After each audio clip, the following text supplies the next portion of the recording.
नमस्कार, देवभूमि के दंगल में आप सभी का स्वागत है। मैं हूं आपके साथ गरिमा वाजपेयी। आज बात करेंगे आपदा से ग्रस्त जनजीवन अस्त व्यस्त।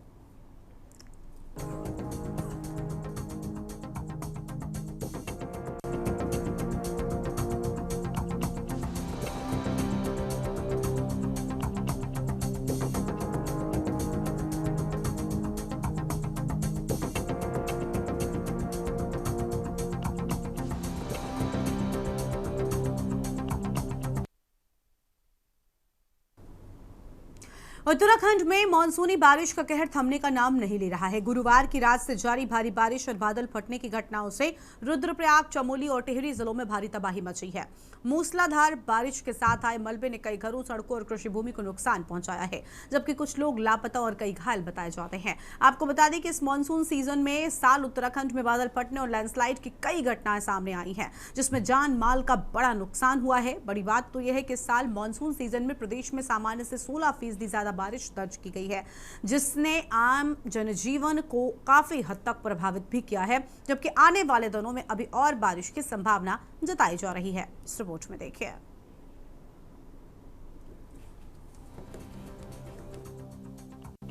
चमोली जिले के देवाल ब्लॉक के मोपाटा में गुरुवार देर रात बादल फटने से भारी नुकसान हुआ। मलबे की चपेट में कई घर और गौशालाएं आ गईं। जिलाधिकारी संदीप तिवारी के अनुसार तारा सिंह और उनकी पत्नी लापता हैं, जबकि विक्रम सिंह और उनकी पत्नी घायल अवस्था में है।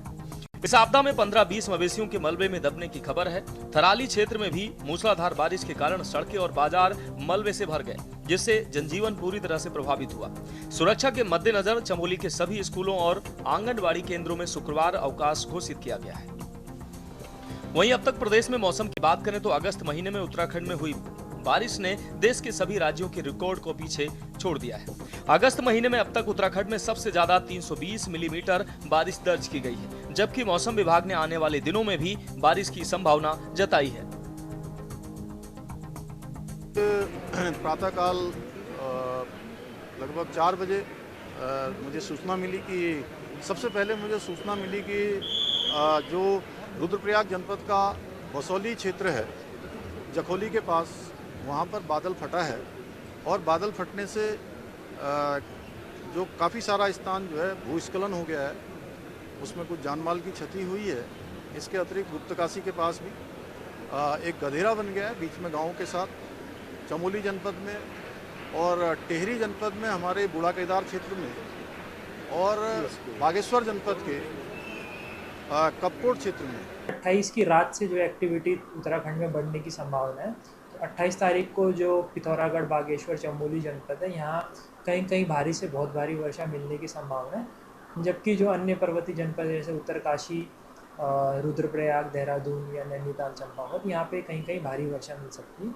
इसी तरीके से 29 तारीख को पिथौरागढ़, बागेश्वर, देहरादून, नैनीताल जनपद है, यहाँ कहीं कहीं भारी से बहुत भारी वर्षा मिलने की संभावना है।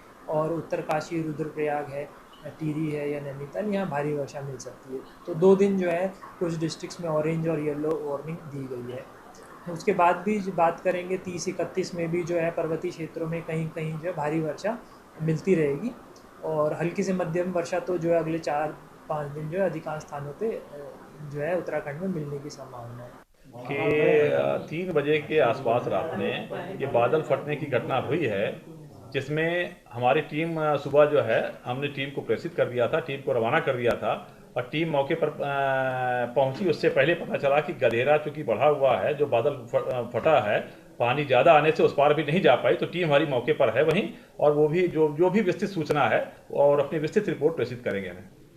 जनपद में रात से लगातार बारिश होने के कारण देवाल क्षेत्र में मोपटा गांव में बादल फटने की सूचना है, जिसमें 2 लोगों के दबे होने की सूचना अभी तक प्राप्त हुई है। इसके बाद जो है हमारी स्थानीय पुलिस प्रशासन जो है वो मौके के लिए रवाना हो गई है। हमारी SDRF, DDRF फोर्स भी जो है मौके पर है और रेस्क्यू का कार्य जो है वो जारी है।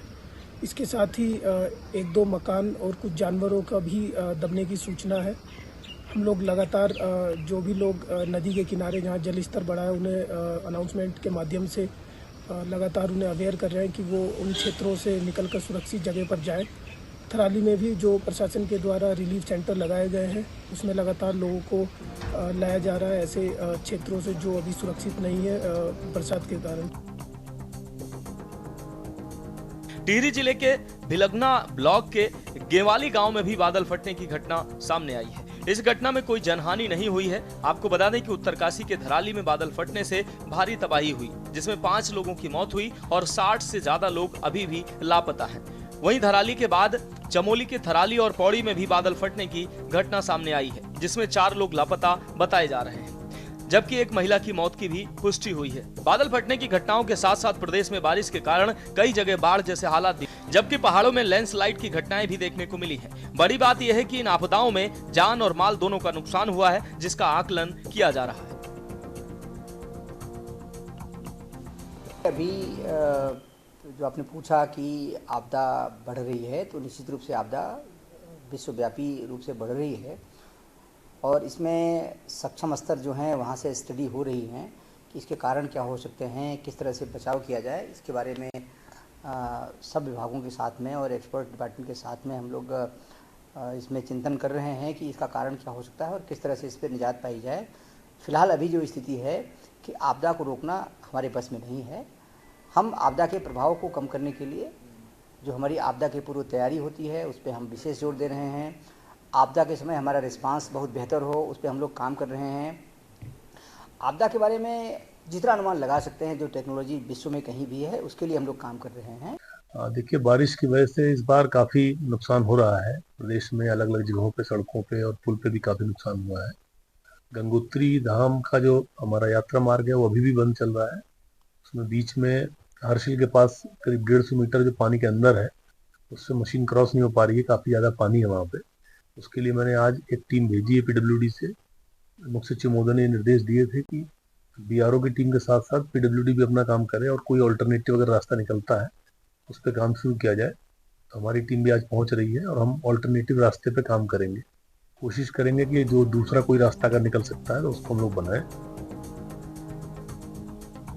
मुख्यमंत्री पुष्कर सिंह धामी ने स्थिति पर नजर रखते हुए राहत और बचाव कार्यों को युद्ध स्तर पर चलाने के निर्देश दिए हैं। रुद्रप्रयाग और चमोली में बादल फटने से हुए नुकसान की सूचना दुखद है। SDRF, NDRF, पुलिस और जिला प्रशासन राहत कार्यों में जुटे हैं। मैं अधिकारियों से संपर्क में हूं और प्रभावितों की हर संभव मदद की जाएगी। SDRF, NDRF और स्थानीय प्रशासन की टीमें प्रभावित क्षेत्रों में राहत कार्यों में जुटी हैं। कर्णप्रयाग में JCB मशीनों से मलबा हटाने का काम जारी है और पुलिस लोगों को सुरक्षित स्थानों पर पहुंचा रही है। आपदाओं को लेकर विपक्ष भी लगातार सरकार की तैयारियों को लेकर हमलावर है। वाला राज्य है और पूरे देश के अंदर पहला राज्य उत्तराखंड ही है जहां आपदा प्रबंधन विभाग बना। लेकिन आपदा प्रबंधन विभाग को जो शक्तियां दी जानी चाहिए, उसके पास जो अधिकार होने चाहिए, जो उसका ढांचा होना चाहिए, वो आज तक नहीं बना है। और आपदा को लेकर के जो तैयारियां होनी चाहिए वो जमीनी स्तर पे दिखाई नहीं दे रही हैं। आज ही रुद्रप्रयाग के बसोकेदार क्षेत्र में तमाम गांवों में अतिवृष्टि से भारी नुकसान हुआ है। लोगों के लापता होने की खबरें हैं और प्रदेश के हर जनपद से इस प्रकार की खबरें आ रही हैं। तो निश्चित तौर पर आपदा प्रबंधन के लिए राज्य को नए सिरे से सोचना पड़ेगा, नए सिरे से उसकी तैयारी भी होनी चाहिए। जो नुकसान हो रहा है उसकी भरपाई के लिए भी जो है एक नई रणनीति बननी चाहिए। इसको तो आपदा नहीं दिखाई देती, केवल भावनाओं पर खेल करके राजनीति करने की कोशिश कर रहे हैं। उनकी अभी प्रभारी आई थी तो आपदा पर एक शब्द कहने की तो हिम्मत नहीं की, कोशिश नहीं की और आपदा पर प्रश्न खड़ा करते हैं। जबकि उत्तराखंड के यशस्वी मुख्यमंत्री जी जैसे थराली में या धराली में जहाँ भी आपदा आई है तत्काल वहाँ डेरा डाल करके वहाँ के लोगों को राहत पहुँचाने का काम कर रहे थे। ये निश्चित तौर पर यह बड़ा दुर्भाग्य है कि हिमालय राज्यों में केवल उत्तराखंड ही नहीं बल्कि जितने भी हिमालय राज्य हैं इस समय आपदाग्रस्त हैं और जो पहले की स्थान पर अब जितना इस साल में बादल फटने की घटना हुई, ये बड़ा दुर्भाग्य है उत्तराखंड के लिए। मौसम विभाग ने उत्तराखंड के कई जिलों में जैसे रुद्रप्रयाग, चमोली, नैनीताल और बागेश्वर में भारी से बहुत भारी बारिश का ऑरेंज अलर्ट जारी किया है। लगातार बारिश के कारण सड़कें, राजमार्ग और आवासीय मकानों को भारी नुकसान हुआ है। साथ ही बारिश ने भी इस बार सभी रिकॉर्ड तोड़ दिए हैं। आवश्यकता है मौसम सामान्य होने तक पहाड़ की यात्रा न करें। Uttarakhand desk report.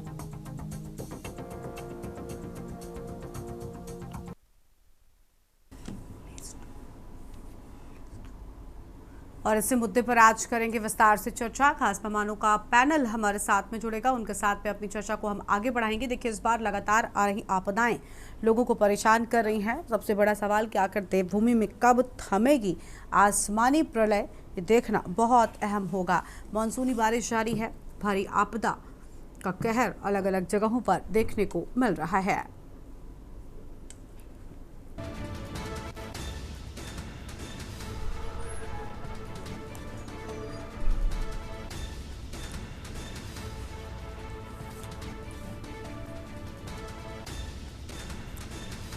इसी पर खास मेहमान हमारे साथ में हैं।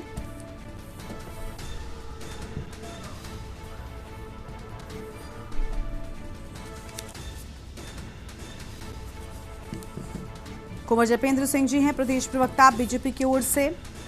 मंजू त्रिपाठी, प्रदेश प्रवक्ता कांग्रेस पार्टी की ओर से। राजेंद्र बिष्ट, पूर्व केंद्रीय अध्यक्ष युवा प्रकोष्ठ यूकेडी की ओर से। AK बयानी साहब हमारे साथ में हैं, भूवैज्ञानिक हैं। अरुण शर्मा जी हमारे साथ में हैं, वरिष्ठ पत्रकार हैं। सभी मेहमानों का बहुत बहुत स्वागत है। अपनी चर्चा की हम शुरुआत करेंगे जपेंद्र सिंह जी के साथ में। जपेंद्र जी, आपदा से ग्रस्त है प्रदेश, जनजीवन अस्त व्यस्त है, रास्ते बंद हैं, कई जगहों से अलग अलग तस्वीरें सामने आ रही हैं जो परेशान कर देने वाली हैं। आखिर राहत कब तक मिलने वाली है और रेस्क्यू में भी दिक्कतें आखिर इतनी ज़्यादा क्यों आ रही हैं?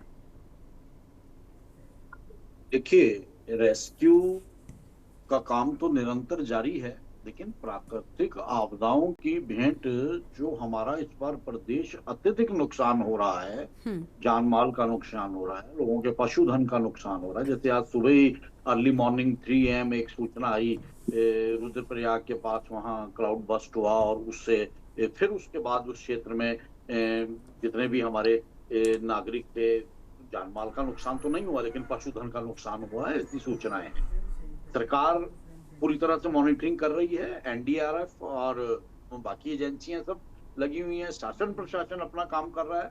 लेकिन इन प्राकृतिक आपदाओं में जो एकदम से कहीं रास्ते बाधित हो जाते हैं, रास्ते बाधित होने के बाद उन्हें खोलने में जो समय लग रहा है, व्यवस्थाएं बनाने में जो समय लग रहा है, तो निश्चित तौर पर ये हम समझ सकते हैं कि वो एक बहुत ही जोखिम भरा काम है और उस जोखिम भरे काम को ऐसे समय में हमारे जवान कर रहे हैं। हमारा पुलिस विभाग मुस्तैद है, शासन प्रशासन मुस्तैद है, तो सब लोग अपना काम निरंतर करते चले जा रहे हैं। और जैसा कि अभी आपने पहले कहा कि अब इन आपदाओं का दौर उत्तराखंड में देवभूमि में थम जाना चाहिए, लेकिन इस बार पूरे भारतवर्ष में अत्यधिक वर्षा के कारण ऐसी स्थिति संपूर्ण भारत में बनी हुई है। लेकिन हम एक पर्वतीय क्षेत्र में हैं, बहुत ही सेंसिटिव जोन है और यहाँ जान माल के नुकसान की अत्यधिक संभावनाएं रहती हैं। तो इसलिए निश्चित तौर पर ये अपने आप में बहुत एक दुखद पहलू है और हम यही देवभूमि के देवताओं से यही हम निवेदन या हम कह सकते हैं कि प्रार्थनाएं कर सकते हैं कि इस अब देवभूमि में अब ये जान माल का नुकसान रुके और जो शासन प्रशासन के स्तर से होना है, सरकार के स्तर से होना है, उसमें बढ़ चढ़कर उम्मीद से बेहतर काम करने का प्रयास किया जा रहा है और उसमें रिजल्ट भी आ रहे हैं। ठीक है, लौटेंगे आपके पास में। आपकी आवाज़ ठीक तरीके से नहीं आ पा रही है जब जी, थोड़ा उसको भी ठीक करेंगे। मंजू त्रिपाठी जी हैं, प्रदेश प्रवक्ता कांग्रेस पार्टी की ओर से। बहुत स्वागत मंजू जी आपका। मंजू जी, क्या कहना चाहेंगे? मानसूनी बारिश जारी है, भारी आपदा है, लगातार अलग अलग जगहों पर हम देख रहे हैं, पहले धराली, उसके बाद थराली, और अब जिस तरीके से आज भी जो तस्वीर सामने आई, बहुत परेशान कर देने वाली है। इस तबाही के पीछे क्या आपको लगता है कि इनको कोई रोकने का, क्योंकि ये प्राकृतिक आपदा है, हालांकि इसको सीधे तौर पर नहीं रोका जा सकता, लेकिन अगर जो विभाग हैं आपदा नियंत्रण या अलग अलग जिनकी जिम्मेदारी इससे जुड़ी हुई है वो सही तरीके से काम करें, विकास की रफ्तार जो आगे बढ़ती ही जा रही है लेकिन सही दिशा में बढ़े, तो क्या वाकई इन आपदाओं की रफ्तार थमेगी?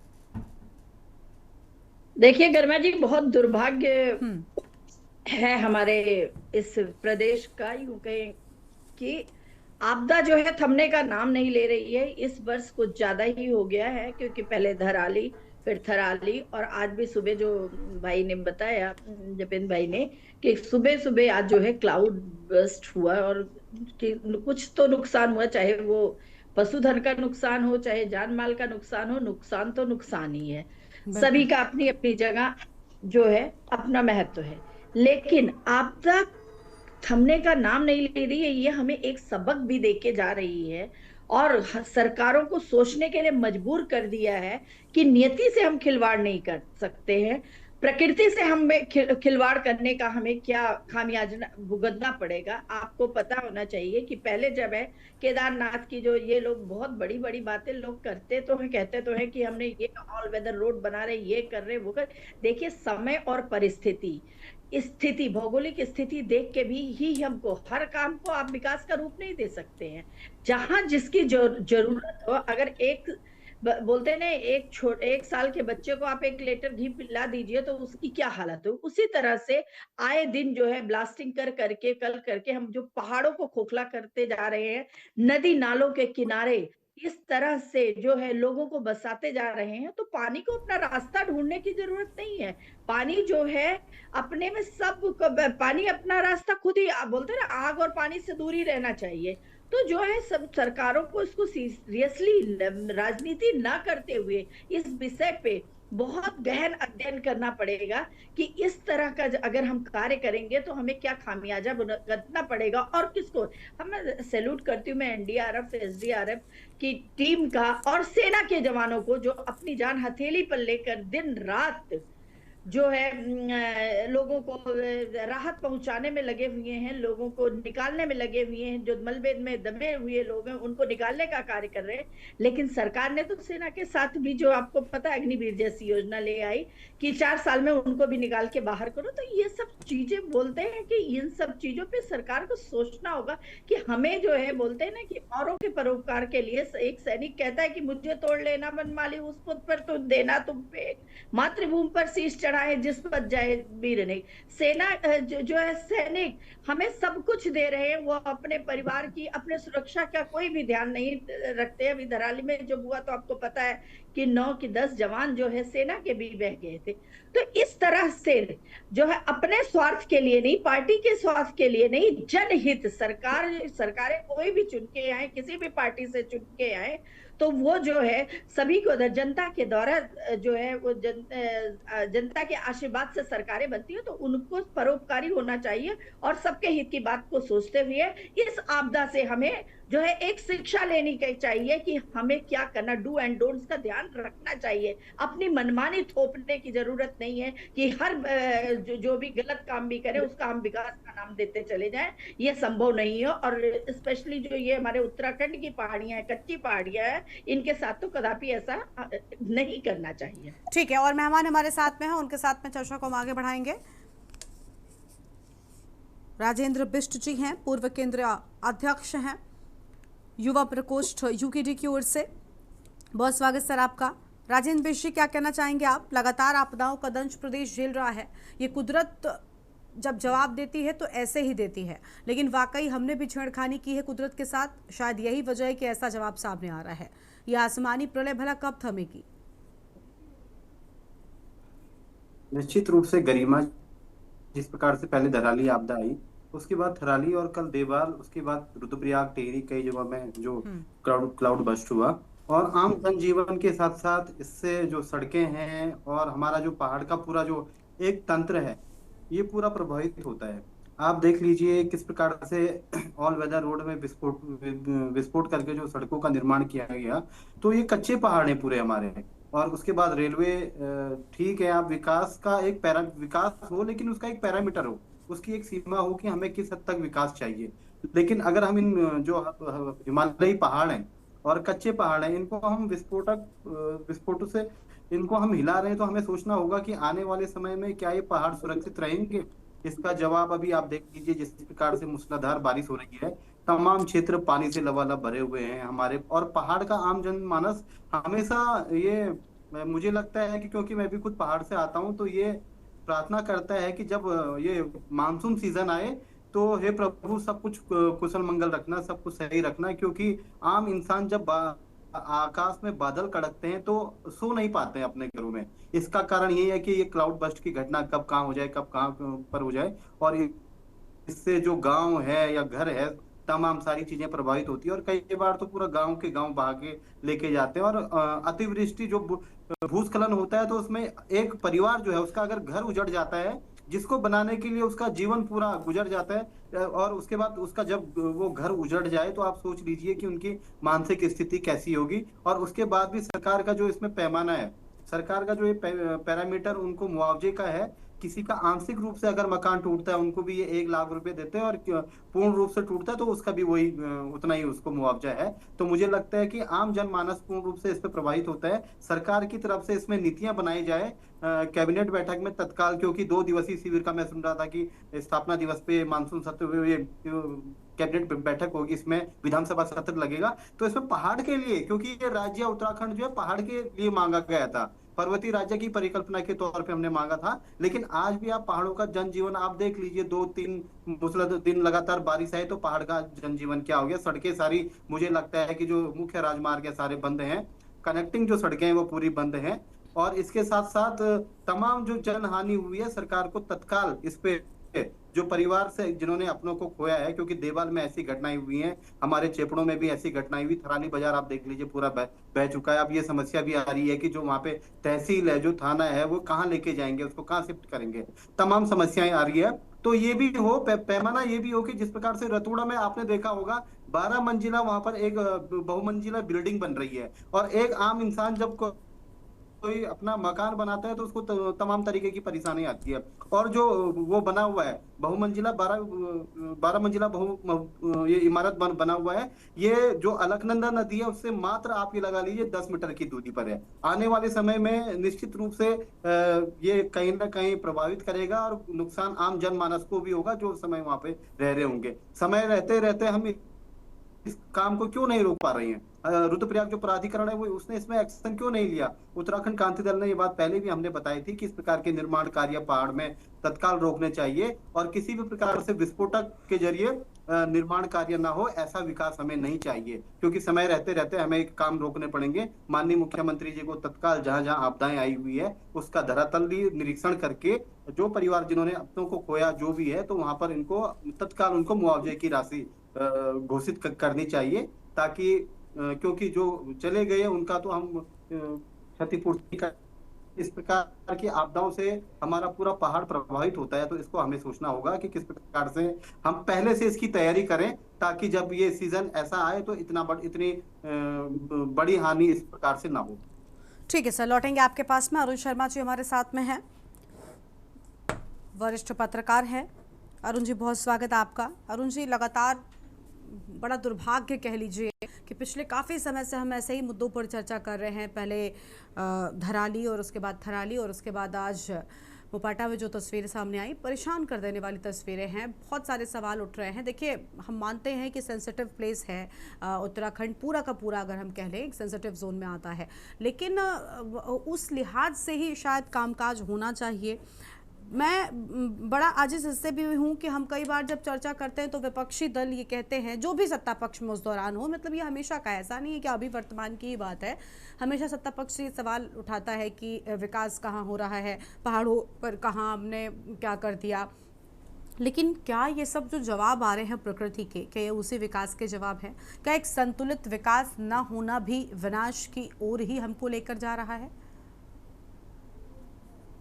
बिल्कुल गरिमा, मुझे लगता है कि सारी डिबेट का जो निचोड़ है वो आपने इस लास्ट वाक्य में कह दिया। संतुलित विकास ना होना निश्चित तौर पर विनाश। और ये आप लोग देखिए, हम लोग, आप और हम लोग इतने दिन से चर्चा कर रहे हैं, थराली के 5 अगस्त से हम इसी चीजों पर चर्चा कर रहे हैं लगातार, और आज दिन में भी आपके साथ इसी मुद्दे पे बात हुई। अब आप देख लीजिए कि थराली के बाद पौड़ी, सैंजगांव, शाना चट्टी, उसके बाद थराली, दराली के बाद थराली, और उसके बाद आज ये सारी चीजें चमोली में भी और रुद्रप्रयाग में भी जो बादल फटे हैं। उसके अलावा जो बारिश से जगह जगह सड़कें तबाह हुई है, कि कनेक्टिविटी खत्म हो गई है, रोड कनेक्टिविटी खत्म है, मोबाइल कनेक्टिविटी खत्म है, बिजली की कनेक्टिविटी खत्म है। यहां तक कि अगर मौसम साफ होगा तो ही उनके पास रसद पहुंच पाएगी, खाने पीने का सामान पहुंच पाएगा, वो भी हेलीकॉप्टर के द्वारा, क्योंकि पैदल आपके रास्ते तबाह हो गए। जहां जहां बनाने की कोशिश करते हैं वो थोड़े दिन बाद फिर बारिश आती है, फिर लैंडस्लाइड होता है, ऊपर से मलबा गिरता है, फिर वो तबाह हो जाता है। तो स्थिति यह है कि हम एक घटना से उबर नहीं पा रहे हैं, तब तक दूसरी घटना हो जा रही है, दूसरी घटना ये हम जब तक चर्चा कर रहे हैं वो तीसरी घटना हो जा रही है, और इस तरह लगातार जो घटनाएं हो काफी तेजी के साथ में। निश्चित तौर पर देखिए, उत्तराखंड नया पहाड़ है, कच्चे पहाड़ है, मिट्टी है, और जब बारिश होती है तो वो मिट्टी जो है वो छोड़ देती है अपना स्थान, तो इसलिए बड़े बड़े पेड़ भी धाराशायी हो जाते हैं, क्योंकि जो जड़ें मिट्टी को जकड़े रहती हैं तो वो खोखली हो जाती है और वो पेड़ भी गिर जाते हैं, मिट्टी भी आ जाती है। इसीलिए आप देखो जगह जगह लैंडस्लाइड है, और कहीं ना कहीं हमारे मानवीय भूलों का भी नतीजा है। जो आप देखिए कि मुगलों के डर से जब पहाड़ के लोग राजस्थान, महाराष्ट्र इन जगहों से भागे सुरक्षित स्थानों की तरफ, तो ऊंचाई वाले स्थान पे बसे, नदी किनारे कोई नहीं बसा था, ऊंचाई वाले स्थान पे बसे थे, तमाम गांव ऊंचाई वाले स्थान पे है, और इसलिए है कि ताकि वो सेफ रह सके, इसलिए है कि ताकि वो दूर से अपने दुश्मन को आते हुए देख सके। लेकिन विकास की दौड़ ने, और मैं विकास की दौड़ के साथ दूसरी चीज कहूंगा, रोजगार की ललक ने, रोजगार की तलाश ने उनको नदियों के किनारे पर अपना रोजगार करने के लिए विवश किया, क्योंकि जहां सड़कें भी कहीं ना कहीं नदी के किनारों से जाती थी, क्योंकि अलाइनमेंट पहाड़ से जाएंगे तो और मुश्किल पड़ेगा, नदी के किनारे आसानी होती है सड़कें निकालने में, तो वो सड़कें भी वहां से जाती थी। अब आप देख लीजिए कि वो धीरे धीरे तमाम नदी नालों पर इतना अतिक्रमण हो गया, इतना दबाव बढ़ गया, दूसरे शब्दों में हम क्या वैज्ञानिक शब्दों में दबाव बढ़ गया, कि कहीं ना कहीं वो दबाव नहीं झेल पाए, न प्रकृति झेल पाई, न वो जगह झेल पाई, तो उसकी वजह से धीरे धीरे ये घटनाएं हमारे सामने आ रही। और आप एक चीज और देखिए, हर साल पहले से ज्यादा घटनाएं हो रही, जिस साल बारिश ज्यादा होगी उस साल घटनाएं भी ज्यादा होंगी। हम पहले डिबेट में कहते थे हमारे लिए सामान्य बात है, हाँ, उत्तराखंड के लोगों के लिए लैंडस्लाइड होना, सड़क बंद होना सामान्य घटना है, बरसात में होता था, लेकिन इस बरसात ने, क्योंकि वो पिछले लगभग 100 सालों का रिकॉर्ड तोड़ दिया है, तो इसलिए आप ये देखिए इस बरसात ने वो तबाही को बढ़ा दिया है, उसका प्रतिशत बढ़ा दिया है, और जिसका निश्चित तौर पर नुकसान, आज तक हमें ये नहीं पता धराली में कितने लोग लापता हुए। आप ये बताइए, एक डेड बॉडी के अलावा कोई डेड बॉडी मिली, या शुरू में जो लोग नदी में जिनके शव निकले थे उसके अलावा कोई मिला? 40-50 फीट मलबे के नीचे जो लोग दब गए हों उनको कहां से ढूंढ के लाएंगे? और सबसे बड़ी चिंता यह है कि उनके परिजन रोज इस आस में वहां किनारे बैठ जाते हैं कि हो सकता है आज हमारे परिजन का कुछ पता लग जाए, लेकिन शाम होते होते फिर निराश होकर वो अपने आशियाने में लौट जाते हैं। तो ये तमाम परिस्थिति है, और देखिए अगर सरकार ने इन घटनाओं से सबक नहीं लिया और इन सब चीजों को मॉनिटर नहीं किया, दिन में मुझे बहुत अच्छी बात लगी कांग्रेस प्रवक्ता की कि नदी नालों के किनारे बसे हुए लोगों को पुनर्वास करके सुरक्षित स्थानों में बसाया जाना चाहिए, और ये कोई एक दिन की प्रक्रिया नहीं है, सतत प्रक्रिया है, लंबा टाइम, और ये हमेशा चलनी चाहिए। सुझाव बहुत अच्छा था इनका, और इस सुझाव को मान लेना चाहिए, सरकार को भी मान लेना चाहिए, और अभी से अपनी जो मशीनरी है उसे इस काम में लगाना चाहिए कि लिस्ट बनाए कौन कौन लोग खतरे के मुहाने पे बैठे हैं, उनको सुरक्षित स्थान पे। देखिए हर साल सरकार का खर्चा ही बढ़ रहा है, बाढ़ आती है तो मुआवजा भी बांटना पड़ता है, ठीक है, तो ये भी दिक्कत है। नहीं, बिल्कुल आपने ठीक बात कही कि देखिए बहुत सारी चीज़ें हैं, और बहुत अच्छे से आपने समझाया कि नदियों का जो एरिया था उसको इतना कम कर दिया गया है, उन पर इतना दबाव हो गया है कि जब वो अपना असली रूप धारण करती है ना, तो असल में हमें नुकसान पहुंचाते हुए उन्हें जाना पड़ता है। लौटेंगे, अपनी चर्चा को हम आगे बढ़ाएंगे और मेहमानों के साथ में भी करेंगे बातचीत, लेकिन उससे पहले देवभूमि के दंगल में एक रुकते हैं ब्रेक के लिए, जल्द हाजिर होंगे।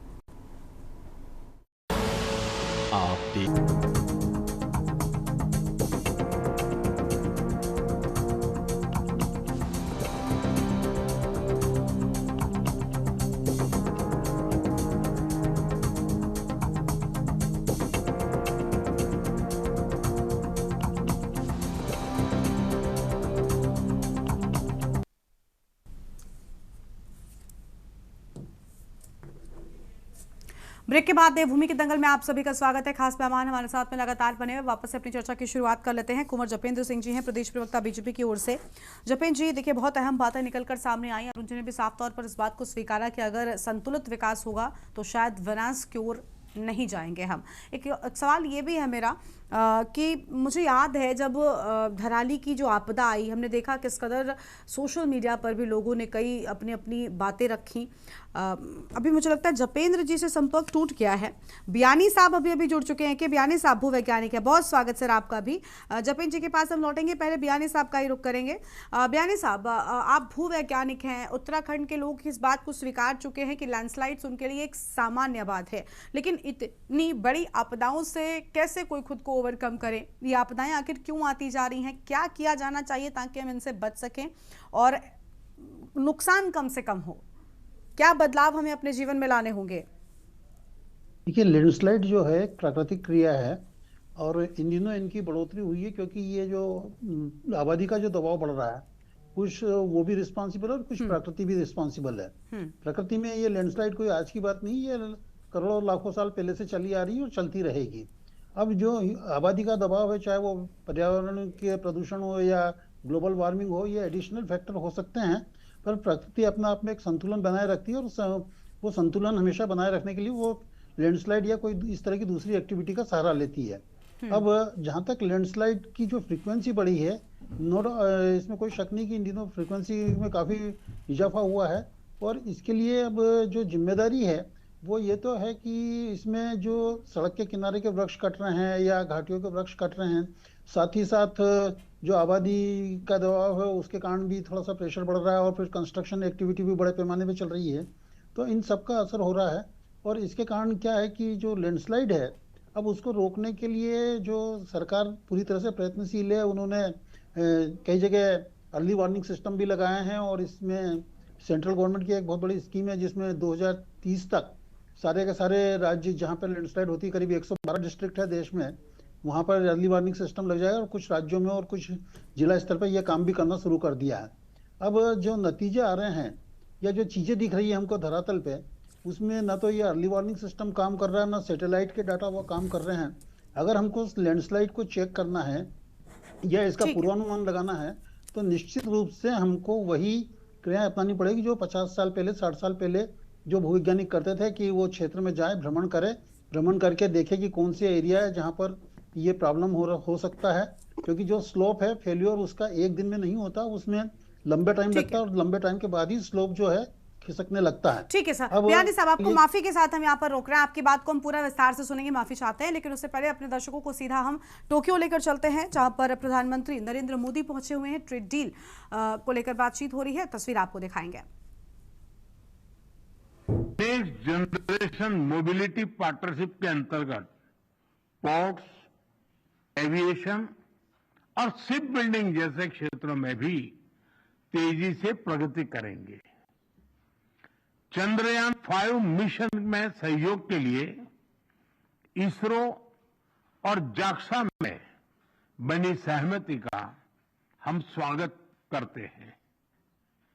हमारी सक्रिय भागीदारी पृथ्वी की सीमाओं को पार कर अंतरिक्ष में भी मानवता की प्रगति का प्रतीक बनेगी।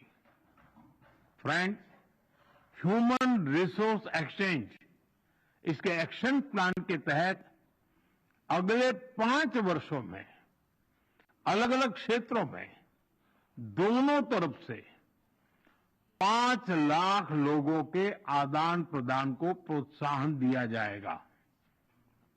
इसमें 50,000 स्किल्ड भारतीय जापान के अर्थव्यवस्था में सक्रिय योगदान देंगे। भारत और जापान की भागीदारी दिल्ली और टोक्यो तक ही सीमित नहीं रहेगी। अब भारतीय स्टेट्स और जापानी प्रीफेक्चर्स इसके बीच संस्थागत सहयोग के माध्यम से जुड़ाव और गहरा होगा। इससे trade, tourism, education and cultural exchanges के नए द्वार खुलेंगे।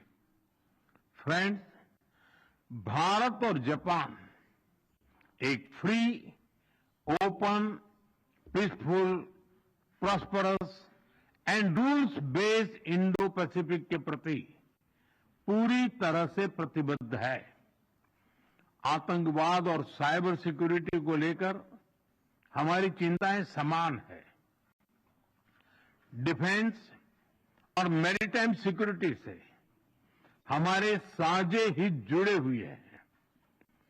हमने निर्णय किया है कि डिफेंस इंडस्ट्री और इनोवेशन के क्षेत्र में आपसी सहयोग को और सशक्त किया जाएगा। Friends, India and Japan partnership is rooted in mutual trust, reflects our national priorities, and is shaped by our shared values and beliefs. Together, we carry a common dream of peace, progress, and prosperity of our peoples and for the world. Excellency, आपकी मित्रता के लिए मैं पुनः हार्दिक आभार व्यक्त करता हूं और अगली एनुअल समिट के लिए आपको भारत यात्रा का सादर आमंत्रण देता हूं। अरिगातो गोजाइमासु। धन्यवाद।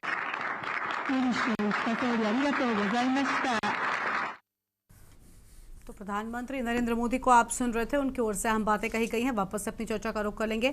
AK बयानी साहब हमारे साथ में लगातार बने हुए भूवैज्ञानिक है। बयानी साहब, माफी चाहते थे, आपको रोकना पड़ा, आप अपनी बात को पूरा कर सकते हैं। देखिए, जहाँ तक अब लैंडस्लाइड है, ये कोई एक दिन में नहीं होती, इसके लिए ग्राउंड प्रिपरेशन लंबे टाइम तक चलती है।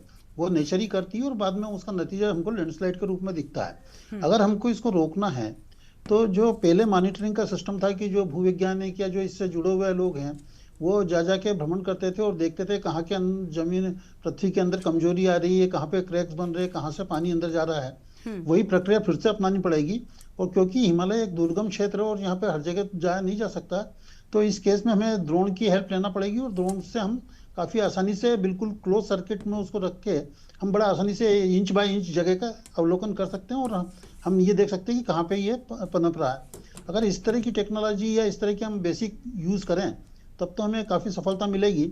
और जहाँ तक बहुत एडवांस टेक्नोलॉजी की ज़रूरत है वो मेरे ख्याल से उतनी सक्सेसफुल नहीं हो रही है, क्योंकि हमारे पास सैटेलाइट भी है, सब कुछ है, परंतु जो अभी थराली में हुआ, इधर हुआ, धराली में हुआ या और जम्मू कश्मीर में हुआ, वहाँ पर यह कोई टेक्नोलॉजी काम नहीं आई है। तो हमें वापस फिर से जो ह्यूमन एफर्ट्स है उसी पे जाना पड़ेगा और उसको सप्लीमेंट हमारा ये ड्रोन कर सकते हैं, ऐसा मेरा मानना है।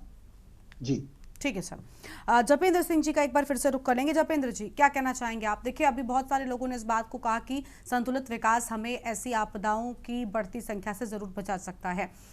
दूसरा ये भी कि हमने देखा कि बहुत हद तक अतिक्रमण या जो अरुण जी के शब्दों में कह लूँ दबाव नदियों नालों के आसपास देखने को मिलता है। जब सबसे पहले धराली में जो तस्वीर सामने आई थी वहाँ पर हमने देखा जब वो पूरा मलबा बहते हुए आ रहा था, एक वो तस्वीर थी और एक उस मलबे के आने के बाद की तस्वीर थी जिसमें पूरे आसपास अगल बगल के इलाके को उसने बड़ा नुकसान पहुंचाया था। कई लोगों के मैंने बहुत सारी चीज़ें उसके विषय में जानकारी पढ़ी, तो उसमें ये कहा गया कि असल नदी का स्वरूप तो यही था जो उस आपदा के बाद में हुआ, लेकिन क्योंकि हम चाहते हैं सुविधाएं पहाड़ों पर बहुत अच्छे मिल जाएं, टूरिस्ट प्लेसेस के नाम पर एक अलग तरीके का विकास हो जाता है, शायद यही वजह है कि उस नदी के क्षेत्रफल को बहुत कम कर दिया गया। आसपास बड़े बड़े होटल रिजॉर्ट हो गए, लेकिन जब वाकई अपने रूप में असली रूप में नदी आई तब एक बार फिर से सब मिट्टी में मिल गया। इन चीज़ों पर समय रहते नज़र क्यों नहीं सरकार रखती? क्या एक संतुलित विकास नहीं किया जा सकता?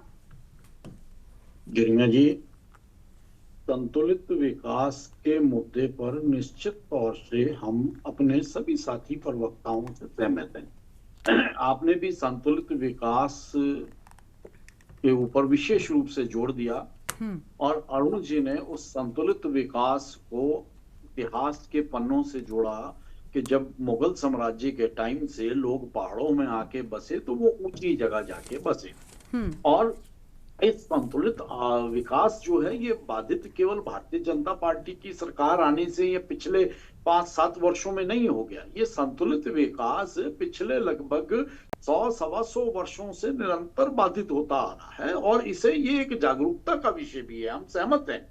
पहले लोग ऊपर टॉप के एरिया में अपने आशियाने बनाते थे। तलहटी में जो पानी का एरिया था या जो पानी की जो रेंज में जो एरिया आता था, क्लाउड बस्ट होते थे, पानी ढाल की तरफ जाता था, तो तलहटी में कहीं पे भी कोई बसावट नहीं थी।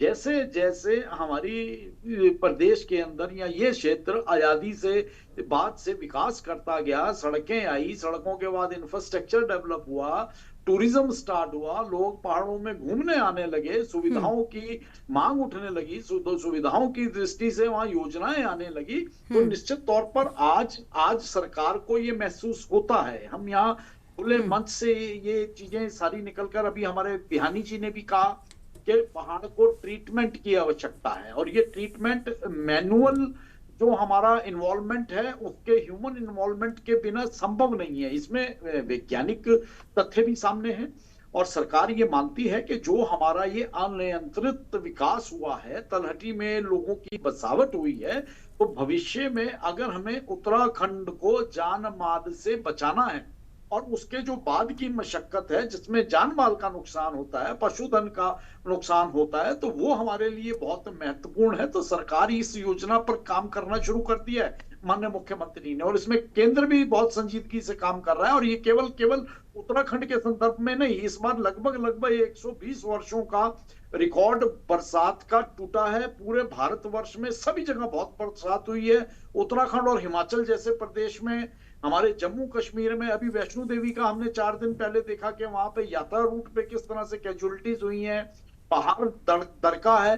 तो निश्चित तौर पर मानव सभ्यता को बचाने के लिए, जान माल के नुकसान को बचाने के लिए पूरी तरह से नियम कायदे कानून भी सख्त किए जा रहे हैं और इन योजनाओं को अमली जामा पहनाने की दृष्टि से केंद्र सरकार भी और राज्य सरकारें भी कहीं ना कहीं अपने आप जागरूक हो चुकी हैं। अब इसमें जनता की जागरूक का भी विषय है कि हम पानी के जो एरिया है, जहां से पानी के बहने का जो रास्ता है, ढलान वाली जगह है, पानी के साथ जो बसावट है, तो देखिए जपेंद्र जी, आप, मुझे लगता है, देखिए होता क्या है, जिन लोगों के पास जब आवाज़ नहीं होता तो वो कहीं पर भी रुक सकते हैं, रह सकते हैं। जिसके पास खाना नहीं होता उसे आप कुछ भी दे दीजिए वो खा लेगा।